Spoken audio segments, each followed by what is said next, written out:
देखो अगला वो क्या कह रहा है कि आप छोटी सी स्ट्रिप लो, थिन स्ट्रिप लो, पतली सी, किसकी, मैग्नीशियम रिबन, ठीक है। उसको क्या करो, सैंड पेपर से पहले क्लियर करो, क्योंकि उसमें ऑक्सीजन के साथ रिएक्ट करके मैग्नीशियम ऑक्साइड होगा उसके ऊपर। उसके क्या करो, जब आपकी टिप क्लियर हो जाएगी आप क्या करो, कैंडल फ्लेम में ले जाओ, उसको जला दो, फिर ऐसा जलेगा, बिल्कुल देखने के काबिल नहीं होगा, ऐसे जलेगा, ठीक है। बहुत ज़्यादा तेज़ वाइट लाइट आएगी, ठीक है। अब वो कहता है जब वो कम्प्लीटली बर्न हो जाएगा तो उसका देखो आप ऐश देखना, क्या ऐश और रिबन सेम थे? जब मैग्नीशियम रिबन जो आपने पहले बर्न करने से पहले और उसके बाद ऐश और रिबन सेम है? नहीं ना। तो यानी कि ऐश क्या आ गया, आपका नया प्रोडक्ट आ गया। क्या आ गया? नया प्रोडक्ट। ये देखना, याद रखना, देखो ये जो मैग्नीशियम है ना, ये मैग्नीशियम को कैसे करते हैं हम डिनोट, Mg से। कैसे करते हैं? ऑक्सीजन को क्या करेंगे, O2, ये रिएक्ट करके क्या बनाते हैं, MgO। इसको थोड़ा बैलेंस करते हैं। यहाँ पे ऑक्सीजन कितने हैं, यहाँ पे ऑक्सीजन कितने हैं, 2 हैं। जो नीचे है ये नंबर जो बताता है कितने ऑक्सीजन कितने हैं, 2। यहाँ कितने हैं, 1। लेकिन यहाँ पे 2 हैं। हम क्या करेंगे, इसको थोड़ा सा ऐसे करेंगे कि इसमें भी 2 आ जाए और यहाँ पे आगे ना क्या ऑक्सीजन क्या आ गया, 2 आ गए। अब क्या हो गया, मैग्नीशियम भी क्या बन गए, 2 बन गए। तो हमने क्या कर दिया, मैग्नीशियम के आगे भी 2 लगा दिया, ठीक है। इसको बोलते हैं बैलेंस करना। क्या करना, इक्वेशन को बैलेंस करना। इसको बोलते हैं बैलेंसिंग ऑफ इक्वेशन, ठीक है। देखो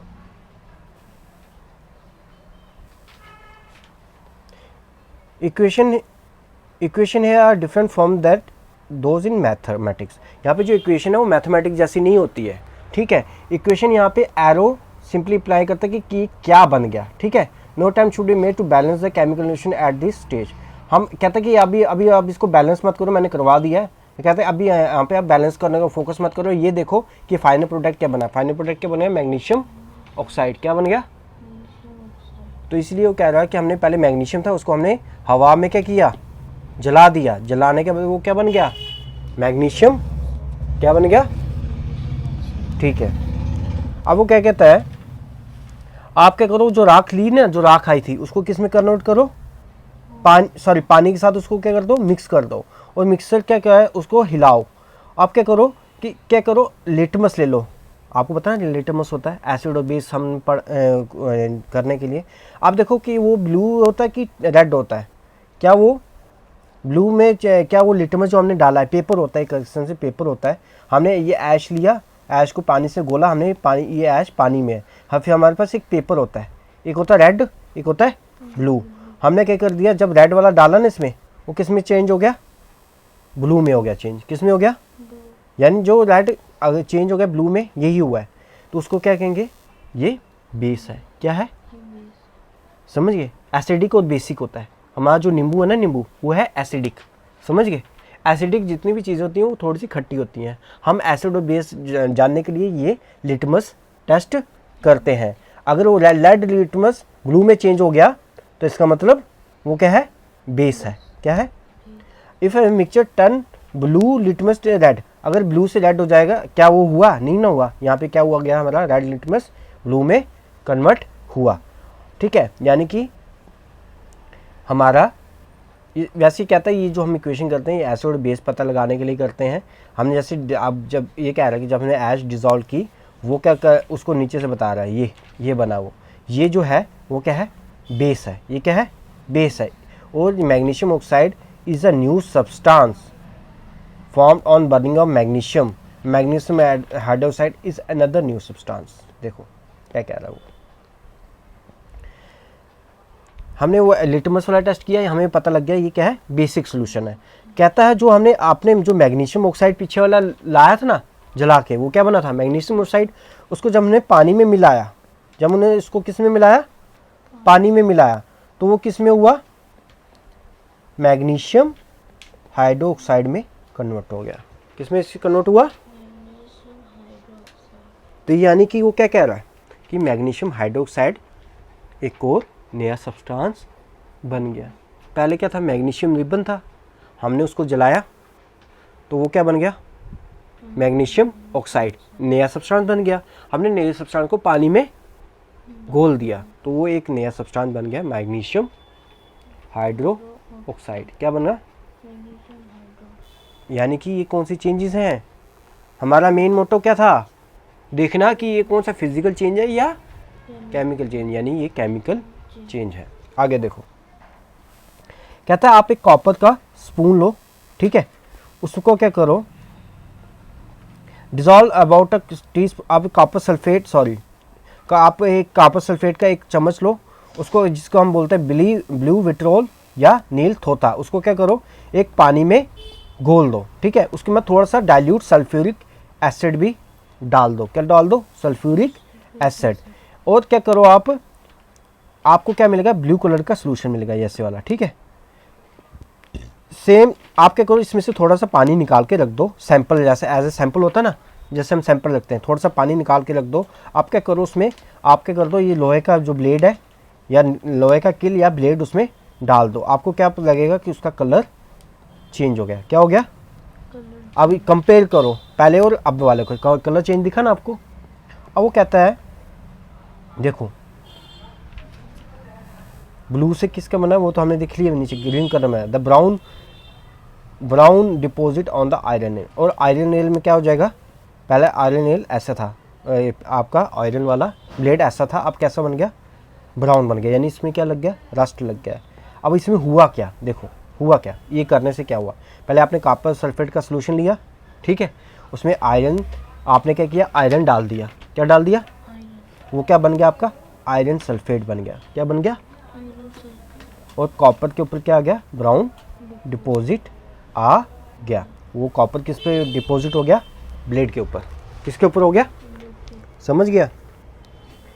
इसका केमिकल फार्मूला लिखूँ मैं, देखो CuSO4 प्लस Fe, क्या बन गया आपका? FeSO4 plus copper. समझ गए? ये जो कॉपर डिपॉजिट हुआ है ये, इसके साथ साथ क्या हो गया? कलर भी चेंज हो गया, यानी कि केमिकल प्रॉपर्टी में एक नया सब्सटेंस बन गया। क्या बन गया? Iron sulphate. क्या बना हमारा? समझ गया? नया सब्सटेंस बन गया, यानी ये कौन सा चेंज है हमारा? केमिकल चेंज है। अब देखो, आप एक विनेगर टेस्ट ट्यूब लो, उसमें एक सोडा लो, ठीक है, चुटकी भर सा, and you will hear a seizing sound and see the bubble of the gas. आप एक विनेगर में क्या करो? बेकिंग सोडा डाल दो, उसमें आपको क्या करेगा? बबल जैसी क्या आएगी? आवाज़ आएगी। आप क्या करो कि जो ये गैस निकल रही है, जो बबल निकल रही है, उसके अंदर से गैस निकल रही है, ठीक है। जब भी बबल निकलते हैं मतलब कि इसका क्या मतलब है? उसके अंदर से गैस निकली। वो गैस क्या है? CO2 है। आप इस गैस को क्या करो? आप क्या करो? इसको पास कराओ किससे? लाइम वाटर से। ये देखो क्या, ये अगले वाले में बता रही है। आपने क्या किया? विनेगर लिया, उसमें सोडा डाला, उसमें से गैस निकली। गैस क्या है? कार्बन डाइऑक्साइड से। इसको क्या करो? लाइम वाटर से पास करो। क्या करो? देखो ये थोड़ा सा मैं पहले बता देता हूँ, ये हो रहा है आपका, क्या हो रहा है? रिएक्शन हो रही है। ये आपने कार्बन डाइऑक्साइड यहाँ से निकल रही थी, उसको किससे पास किया? आपने लाइम वाटर से। तो क्या बन गया? उसने क्या किया? ये हाइड्रोक्साइड को रिप्लेस कर दिया किससे? कार्बन सुनो एक मिनट, कैल्शियम कार्बोनेट बना। क्या बना? Calcium carbonate. और क्या बन गया? वाटर बन गया। यानी कि वो मिल्की सा बन जाएगा। क्या बन जाएगा? मिल्की। इसको क्या कहते हैं हम? एक मिनट आगे बताएंगे आगे। हाँ, ये देखो, विनेगर लिया हमने, बेकिंग सोडा लिया, तो क्या बन गया? Sodium hydrocarbonate. फिर क्या बन गया? यहाँ से कार्बन डाइऑक्साइड भी निकल गया। क्या निकल गया? डाइऑक्साइड। देखो इनका नाम है, याद रखना, मैम ही पूछेगी। विनेगर को हम क्या और क्या बोल सकते हैं? Acetic acid. बेकिंग सोडा को हम क्या बोल सकते हैं? Sodium hydrogen carbonate. क्या बोलेंगे? Sodium hydrogen carbonate. जब ये दोनों रिएक्ट किए क्या बन गया? कार्बन डाइऑक्साइड बना। क्या बना? और भी सब्सटेंस बने, उसको अभी देखेंगे नहीं। यानी कि इसमें से क्या नया सब्सटेंस, नया प्रोडक्ट निकला नहीं है, यानी केमिकल चेंज हो गया, ठीक है। आप देखो the reaction between carbon dioxide. अब देखो हमने कार्बन डाइऑक्साइड को फिर किस में से किया? हमने लाइम वाटर से किया, तो फिर वो क्या बन गया? लाइम वाटर आपका क्या बन गया, कैल्शियम कार्बोनेट बन गया। क्या बन गया, नया सब्सटेंस बन गया ना। पहले क्या था, लाइम वाटर, क्या बन गया, कैल्शियम कार्बोनेट, यानी कि ये भी केमिकल चेंज है। अब जब हमने केमिकल पास किया लाइम वाटर से, क्या बन गया, कैल्शियम कार्बोनेट बना, और ये क्या बन गया, लाइम वाटर क्या बन गया, मिल्की बन गया। क्या बन गया, this turn the lime water into milky is the standard test for carbon dioxide. हम इसको हमेशा टेस्ट करते हैं कार्बन डाइऑक्साइड का, देखने के लिए कार्बन डाइऑक्साइड कहीं से लीक हो रही कि नहीं, यानी ये टेस्ट हम करते हैं। अच्छा,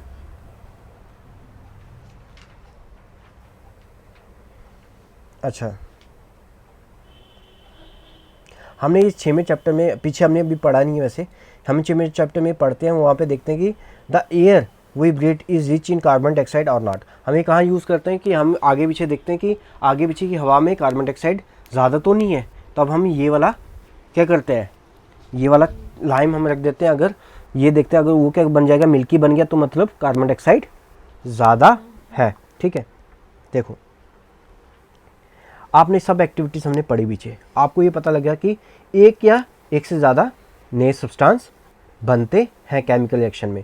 और क्या आपने 5.6 में पढ़ा, ऐश बनी, ऐश भी एक नया सब्सटेंस था। जब हमने मैग्नीशियम रिबन को बर्न किया था एयर में, ठीक है ना, उसमें से ऐश क्या आया था, नया सब्सटेंस आया था ना।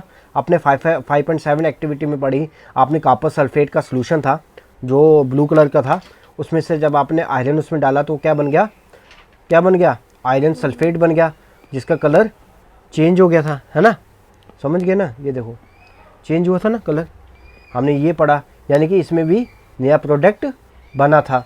इसमें क्या हो गया था, नए नए सब्सटेंसेस बने थे। और कॉपर किस में, कहाँ पे हो गया था, आयरन ब्लेड के ऊपर जम गया था। आपने 5.8 एक्टिविटी में देखा कि आपने विनेगर और बेकिंग सोडा आपने रिएक्ट कराए, और तो नया प्रोडक्ट क्या निकला, कार्बन डाइऑक्साइड, जिसने लाइम को क्या बना दिया, मिल्की बना दिया, वाटरी मिल्की बन गया था। यानी कि you can you name the new substance found in this section. आप नए सब्सटेंस के यहाँ पे नाम बता सकते हो। ए चेंज, अब देखो केमिकल रिएक्शन ये बहुत इंपॉर्टेंट है, ए change in which one or more new substance is formed is called chemical change. और chemical change is also called a chemical reaction. अब समझ आया सारा, ये सारा पढ़ाने का मतलब यही था कि केमिकल चेंज आपको बताना होता क्या है और केमिकल रिएक्शन क्या होती है। हाँ, केमिकल चेंज बहुत ज़्यादा इंपॉर्टेंट हमारी लाइफ में। All the substances are formed as a result of chemical change. हमारा डाइजेशन भी क्या है, केमिकल चेंज है। हम फूड का पकना भी क्या है, केमिकल चेंज है। ग्रेप में से जो वाइन बनती है वो भी क्या है, केमिकल चेंज है। मेडिसिन जो हमारा बनती है वो भी क्या है, केमिकल को मिला के ही बनती है, वो भी क्या है, केमिकल चेंज है। ए न्यू मटेरियल सबसे plastic and detergent are produce by chemical reaction. क्या प्लास्टिक और डिटर्जेंट भी जो हमारे यूज़ करते हैं वो भी क्या है, केमिकल्स ही है ना। तो सब किससे बनते हैं, केमिकल रिएक्शन से बनते हैं। Ended every new material discovered by studying chemical change. हम नए नए प्रोडक्ट बनाते हैं, वो उसको कैसे स्टडी करते हैं, केमिकल चेंजेस से द्वारा स्टडी करते हैं। Have you seen that one or more substances are produced in a chemical change in addition to new product the following may changes chemical exchange। हमें ये पता है कि एक या एक से ज़्यादा नया प्रोडक्ट बनता है केमिकल चेंज में। उसके अलावा भी क्या क्या होते हैं, उसके अलावा भी क्या क्या होता है उसके साथ, कभी कभी हीट भी प्रोड्यूस होती है, कभी कभी लाइट भी प्रोड्यूस। हमने लाइट वो मैग्नीशियम रिबन देखा था ना, वो इतनी तेज़ था ना, आंखों में लग रहा था ना, तो इसलिए कभी कभी लाइट भी बड़ी होती है, कभी कभी हीट भी प्रोड्यूस होती है, और साउंड भी कभी कभी आती है केमिकल रिएक्शन में। कभी कभी क्या होता है, स्मेल भी आती है हमें, ठीक है, दुर्गंध भी आती है उसमें से। कभी कभी उसका कलर भी चेंज होता है। हमें पीछे पढ़ा था कॉपर सल्फेट चेंज हुआ था कलर। और गैसेस भी कभी कभी निकलती हैं, जैसे कि हमने उसमें पढ़ा था लाइम वाले में, है ना, लाइम वाटरी हो गया था, उसमें से कार्बन डाइऑक्साइड निकल रही थी ना। विनेगर और क्या हमने किया था, सोडा जो हमने डाला था। अच्छा, you saw the burning of magnesium ribbon is a chemical change. Burning of a coal, wood or leaves is also a chemical change. In fact, the burning of any substance is a chemical change. Burning is always accompanied by production of heat. कहता है आपने हमने ribbon पढ़ा था, वो burning है, वो भी केमिकल चेंज है। यानी कि आप कोयला, लकड़ी, वो पत्ते जलाते हो, वो भी क्या है, केमिकल चेंज। यानी कि इसका मतलब जब भी आप कुछ बर्न करते हो तो क्या आप कर रहे हो, केमिकल चेंज उसमें ला रहे हो। बर्निंग से क्या हो जाता है, हीट भी काफ़ी ज़्यादा प्रोड्यूस होती है। देखो फायरवर्क्स, हम पटाखे जलाते हैं, वो भी क्या है, केमिकल चेंज है। इसमें से क्या होती है, हीट, लाइट और साउंड और अनप्लेजेंट दुर्गंध आती है ना, पटाखे की स्मेल आती है, ये सब आती है। हीट भी आती है, लाइट भी आती है, साउंड भी, और उसकी दुर्गंध भी आती है। अच्छा, इसलिए हम कहते हैं कि उनके साथ मत खेलो क्योंकि आपको हानि पहुंच सकती है। अच्छा, फूड का सड़ना भी क्या है, केमिकल चेंज है। दुर्गंध आती है ना उसमें से, फूड के सड़ के कुछ, अब वो तो नहीं बनता ना। अगर आपका केला सड़ जाएगा तो केला थोड़ी जाएगा, वो सड़ा हुआ केला हो जाएगा, उसमें केमिकल चेंज आ चुका है। You must notice that a slice of apple acquire a brown colour cast immediately, not cast immediate. आपको देखा वो एप्पल देखा आपने, अगर छोड़ के देखो उसमें ब्राउन ब्राउन कलर आ जाता ना, वो भी क्या है, केमिकल चेंज है। Have you not seen a change in the colour, cut a slice of apple and keep it and wait for some time, repeat the same activity the slice of potato brinjal, change in the color in these cases due to a formation of new substance, are these not chemical changes। कहता है कि आप potato, आप आलू भी छीलो, आप brinjal भी आप छील के रख दो, उसमें भी क्या हो जाता है, उनके रंग चेंज हो जाते हैं। यानी कि जो रंग चेंज हो रहे हैं ये केमिकल चेंज हो रहे हैं, उनके सरफेस में क्या हो गया, केमिकल चेंज हो गया, उनके ऊपर नए सब्सटेंस आ जाते हैं, इसकी वजह से उनका कलर भी चेंज हो जाता है। अच्छा, आपने अभी चैप्टर हम 4 में पढ़ेंगे कैसे एसिड और बेस को हम न्यूट्रलाइज करते हैं। इस न्यूट्रलाइजेशन केमिकल चेंज, हाँ न्यूट्रलाइजेशन भी एक क्या है, केमिकल चेंज है। जब हम एसिड और बेस को रिएक्ट करते हैं उसमें से जो साल्ट निकलता है उसको हम क्या बोलते हैं, न्यूट्रलाइजेशन। ठीक है, आपको पता है ओजोन लेयर, पता है आपको, हमारा मैंने आपको बताया था ना, हमारा ये एटमॉस्फेयर, इसके ऊपर एक चादर है जो हमें यूवी रेज से बचाती है, उसको क्या बोलते हैं, ozone layer. It protects us from the harmful ultraviolet radiation which come from the sun. Ozone absorb the radiation and break down the oxygen, and oxygen different from the ozone can we call breaking of ozone into a chemical change। देखो ozone हमें किससे बचाती है, ozone UV layer से। वो क्या करता है, वो रेडिएशन में क्या करता है, ओजोन क्या करता है, रेडिएशन को अब्जॉर्ब करता है और टूट जाता है किसमें, ऑक्सीजन में टूट जाता है। O3 होता है, वो असोसिएट करता है O2 प्लस O बन जाता है। ठीक है, यानी कि ये भी क्या है, केमिकल चेंज है, समझ गए। Ultraviolet radiation were not absorbed by the if they were reach earth surface cause harm to. अच्छा, वही कह रहा है, मैं कह रहा हूँ यूवी रे से बचाते ना, अगर हमें यूवी से ये ना बचाएगा तो ये क्या, धरती में अगर पहुँच गई अल्ट्रावायलेट रेस तो क्या हो जाएगा, हमें स्किन कैंसर हो जाएगा। अब देखो हम थोड़ा सा पढ़ते हैं रस्ट ऑफ आयरन के बारे में। क्या पढ़ते हैं, आयरन के रस्ट में हमने पीछे पर देखे थे काफ़ी ज़्यादा पिक्चर देखी रस्ट ऑफ आयरन में। आयरन आर्टिकल ये सब क्या हो जाती हैं, तबाह हो जाती हैं। Since iron used making bridges, ships, truck and many other article, इसके क्या रस्ट की वजह से क्या हो जाता है, इनमें नुकसान आता है। ब्रिज भी हम उससे बनाते हैं, शिप भी हम किससे बनाते हैं, आयरन से बनाते हैं। कार भी किससे बनती है, आयरन से बनती है। यानी कि अगर आयरन में जंग लग जाएगा तो हमारा नुकसान ही हुआ ना, ब्रिज टूट गया तो बंदे मर सकते हैं ना। यानी कि हमें इसको बचाना होता है, इसलिए हम रस्टिंग को पढ़ते हैं। रस्टिंग में क्या होता है, देखो आयरन है, किससे रिएक्ट करता है, ऑक्सीजन से, और किससे रिएक्ट करता है, वाटर से, तो क्या बनाता है, आयरन ऑक्साइड। क्या बनाता है, देखो Fe प्लस O2 तो क्या बन गया, प्लस H2O, क्या बना Fe2O3, क्या बन गया Fe2O3, समझ गए। इसमें याद रखना ऑक्सीजन और वाटर का होना दोनों का बहुत ज़रूरी है रस्टिंग के लिए, समझ गए। रस्टिंग के लिए क्या क्या होना ज़रूरी है, ऑक्सीजन और वाटर का। अगर आप पानी में फेंक दोगे ना लोहा तो वो रस्टिंग होगा, उसको हवा भी चाहिए, उसमें हवा नहीं ना मिलेगी पानी के अंदर, लेकिन पानी और हवा दोनों मिलती रहेगी तब क्या हो जाएगा, रस्टिंग हो जाएगी। ठीक है, अगर ज़्यादा पानी में, अगर हवा में ज़्यादा पानी हुआ तो इसका मतलब क्या है, उसमें ज़्यादा नमी है, तो यानी कि इसका मतलब तो उसमें जंग ज़्यादा तेज़ी से लगेगा।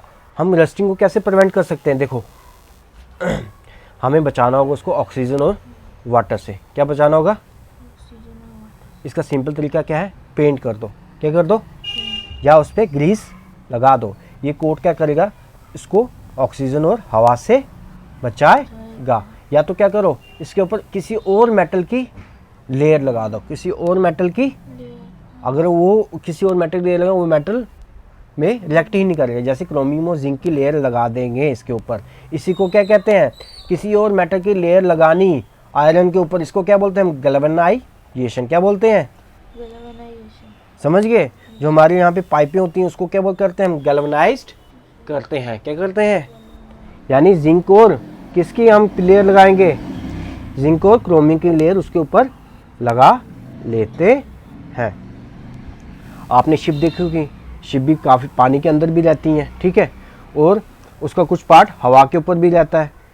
अब देखो और क्या करता है, शिप के जो बाहर होता है पानी लगता रहता है ना शिप के बाहर, और हवा भी है, यानी कि इसमें क्या होगा, रस्टिंग होगी। और समुद्र में तो साल्ट भी होता है, साल्ट क्या कर देता है, रस्टिंग को और तेज़ कर देता है, ठीक है। इसका मतलब कि क्या है कि रस्ट से हमारी शिप का काफ़ी ज़्यादा नुकसान होता है।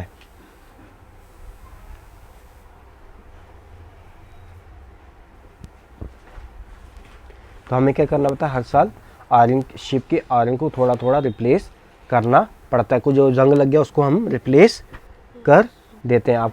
आप देखो शिप कितनी बड़ी है, इसका मतलब देखा कि कितना नुकसान हो रहा है हमें, है ना।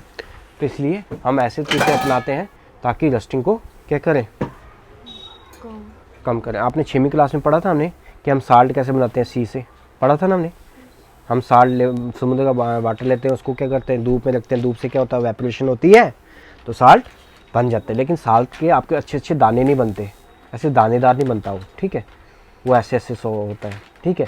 हम अगर हमें उसको क्या बनाना है, क्रिस्टल जैसे बनानी है, यानी दानेदार बनाना है, तो क्या करेंगे हम, क्रिस्टलाइजेशन यूज़ करेंगे, ठीक है। तो इसको क्रिस्टलाइजेशन बोलते हैं। हाँ, क्रिस्टल बनाने यानी दानेदार बनाने, यानी क्रिस्टल बनाने, उसको क्या बोलेंगे हम, क्रिस्टलाइजेशन, ठीक है।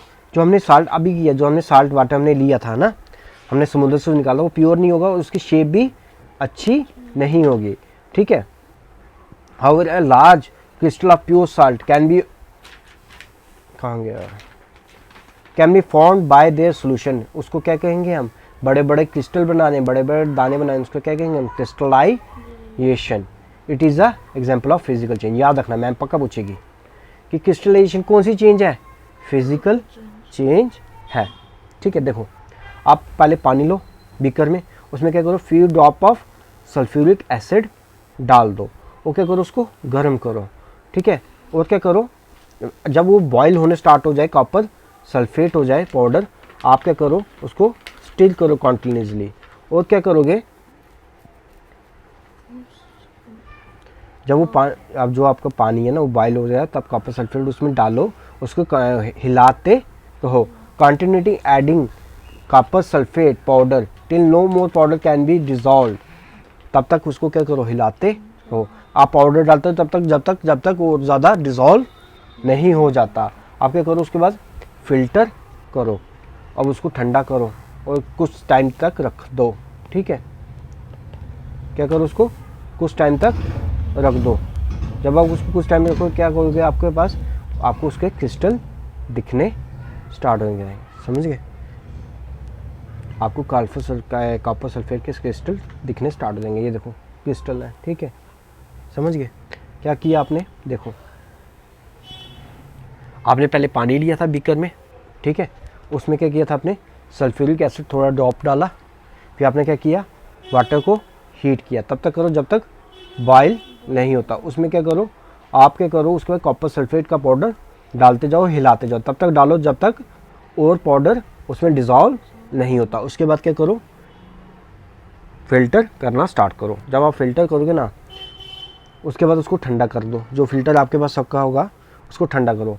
ठंडा करोगे तो क्या बन जाएंगे, आपके क्रिस्टल बनेंगे, किसके, कॉपर सल्फेट के। आपने डाला क्या था, पाउडर, कॉपर सल्फेट का पाउडर डाल दो, आपके क्रिस्टल भी किसके बनेंगे, कॉपर सल्फेट के, समझ गए।